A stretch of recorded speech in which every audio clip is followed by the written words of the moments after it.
play devil's advocate. When we talk to people on the ground, the issue that we hear is that the efforts are in place, the awareness is being done, but the implementation from the grassroots perspective, from state government's perspective, hasn't entirely gone through to the T.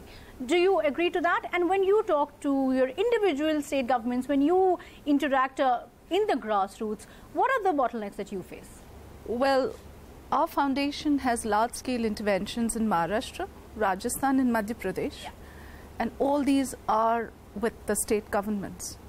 So we have a lot of interaction with state government officials, whether they are at the secretariat level or lower down the line at the district and the block level. What I personally feel is that there is a wind of change blowing. We do find a difference in the way people, and especially government employees, are approaching change, approaching their job, approaching what the goals are that are set. So there is that change that's happening, and that's what's so positive about it. But what the bottlenecks actually are is the scale and the magnitude of the work that happens at the grassroots level is mind-boggling. We're talking about different communities, we're talking about different sections, different groups, we're talking about different aspirational levels for each one of them. You have communities where 100 years back, the grandfather was probably a lawyer. And today you have communities which is a first-generation learner. How do you bridge a 100-year gap in the same community, in the same location? That's unimaginable scale. So to me, the mind shift and the way a person thinks, and the DNA of that, of the local population, the shifting of mindsets is most important when it comes to work at the grassroots level. And shifting a mindset is very difficult. It doesn't happen in a week, a month, or in a quarter. It's not a quarter-on-quarter result. It takes years. I always like to call on this example that when you have a child and when the child grows up, you actually really don't know how the child has grown up till the child has grown up. You know what he's going to be. Is he going to be an engineer or a doctor? So it's really going to take that much of a time to see the shift. Okay.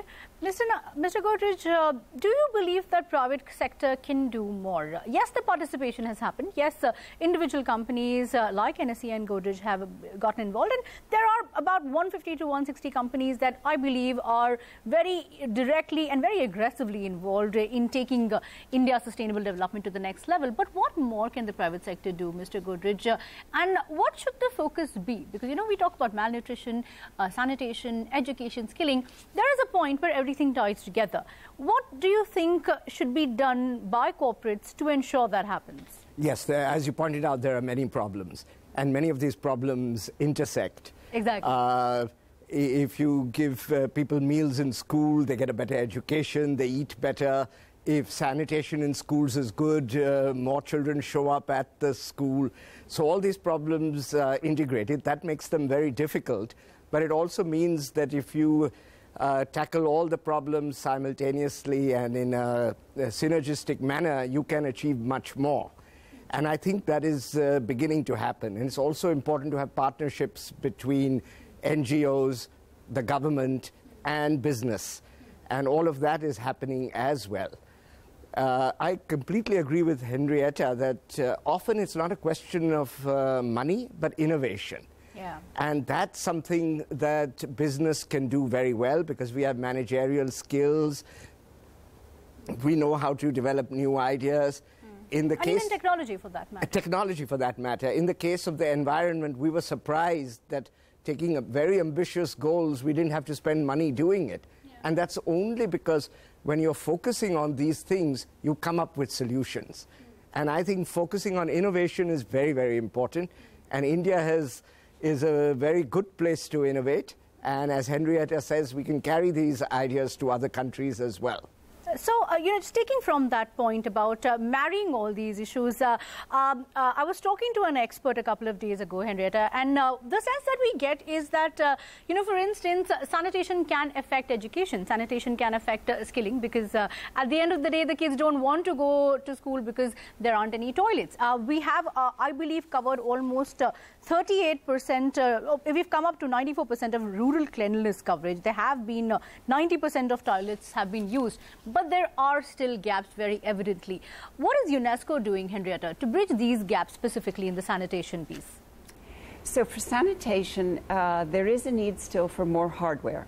So UNICEF and all of our other partners are hard at work trying to make sure that the programs, as Mr. Godrej and as Rema also has said, that they link into each other, so that if you get a toilet in the school, that the children know that they are to use it, how to use it, that they learn to wash their hands, they know about soap, they then come home and they tell their parents that they would like this. So if you can get every child to internalize it, every young person to internalize it, it really helps. What's also happening is that because it has moved into every sector of society, young people have taken it on themselves to try to help their own communities, and they feel that they are carrying the information. So it means that they're now ready to help in times of disaster. So, Kerala, the floods, Absolutely. so that they're helping, making sure that there are textbooks in school, that you know which roads are open. And they are really good about connecting with each other by text or on their mobile phones. So we're learning how to connect with each other differently, and I think more effectively. So what UNICEF tries to do is to give good models, to give good information, to connect governments and private sector and non-profits together, so that we are all more effective together in solving the issues for children and young people. Okay. Henrietta, based on your conversations in India so far, the Swachh Bharat mission's target was to make India open defecation free by 2019 October. Significant portion of the conversation itself is done, I believe, based on the targets that have been set, or the numbers that have been revealed by the government. Open defecation cases have reduced from 20% to 60%. Do you believe it will reach 100% by next year, based on the conversations you've had? Well, there seems to be lots of confidence in the government, which is exciting, but it is, to Rema's point, very complex. Yeah. So to reach every community, no matter how remote, and in their language and with their customs, to get 100% coverage is very difficult. But even if one doesn't reach it as quickly as one wishes, if one stays with it, so that in the years to come, you're maintaining, you're innovating, because there will be lots of ways to look at water flows and sanitation is different in a rural context than in an urban context. So as we all... And there are gaps in both the areas. Exactly. As we all learn together, maintaining it, professionalizing what it means to be a person who's in sanitation, creating more businesses that are based around sanitation, so that it's seen as a good and prestigious position in the community. All of that lies ahead, but it will come in the years to come. Okay, fair enough. Mr. Godrej, you've been an advocate of right to education and skilling across the board. The criticism is that while awareness has increased in the country, right to education is still not implemented, again in the micros. It's a complicated issue, as Rema was pointing out. But where do you think the gaps have been filled so far, and what more can be specifically done? Where, if you had to point out the implementation gaps, where are they?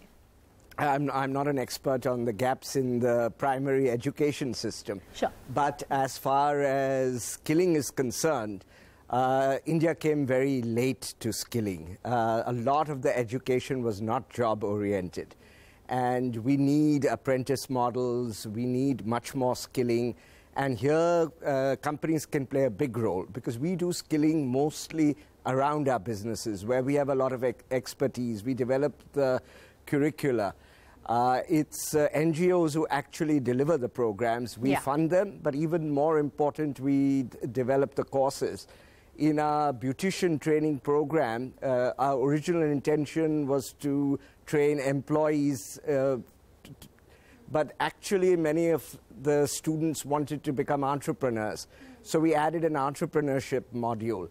And there's very little entrepreneurship training in India other than business schools. Yeah, yeah. And Henrietta has a plan to introduce it into high schools. And these kind of things will help all students create their own jobs if there are no jobs for them. And things on ground in terms of awareness, in terms of the interaction between stakeholders, have they improved, Rema, very quickly? Yes, they have. They have, because it's conversation that improves it, it's training that improves it. And the more capacity building we give these Shikshan Mitras or community volunteers, so to speak, there will be change. But the ownership will vest in the community. Okay, fair enough. We're going to take closing comments. We're very tight on time. Henrietta, there are a lot of shocking numbers that are thrown around. On an average, 3 infants die every 2 minutes in India. Like I said, 8 lakh infant deaths in 2017. These numbers are staggering, yes, but things have improved. How much do you think things will improve in India based on the conversation? And specifically, where does UNICEF see India in the Global Sustainable Development Plan? So India is extremely important for global sustainable development because of its size and because of its intellectual leadership. I mean, what you are seeing here are good role models. So in any country, it's very easy to have many children and young people left behind and families left behind. So one way that we can all help is getting information out to parents, to mothers and fathers, so that they can become better parents. If they are, they will be the mentors to children and young people, and they will carry better nutrition, better health, better education, better protection, just because they are in turn knowledgeable. So how we reach them with education, whether it's online, whether it's through the local schools, that will be the single greatest area that we can help. But that's awareness. What about implementation? Well, implementation comes with good information. So Mr. Godrej mentions that some of the curriculum that they have about skilling can be carried by a nonprofit or into a school. That is the kind of partnership that means that implementation happens. You have the content, you have the purveyor. UNICEF is part of that because we carry lots of information and models from other countries all around the world, other school systems. So when you put it together, this is a very potent partnership. So India has a great prospect here. Henrietta, one final question. UNICEF works across several issues. There's malnutrition, sanitation, child protection, even climate change for that matter. Where does it all tie together? Well, for UNICEF, since we work in all of these sectors, we try to bring it through in the first decade of life. If you can get a good start, everything begins to work well. So with stunting levels in Uttar Pradesh, 1 out of every 2 children, it means that they cannot, their brains have not had a chance to have the same nutrients, so they don't develop as well. But we are hoping that with Generation Unlimited, which is that second decade of life between the ages of 10 and 24, that can be multi-sectoral. It can reach all young people in India. It is the crucial point because if we can get skills and get entrepreneurship going so that they can make livelihoods, they will change India. So let's try to help them, and if we can all stand up for them, we have a chance. Thank you so much, Henrietta, and thank you so much, Rema and Mr. Godrej, for taking us through the blueprint of what lies ahead, what needs to be done, and what can be done going forward. Thank you so much. That was our special conversation on UNICEF partnering with corporates, talking about the sustainable development conversation and taking it a step further. Thank you for watching.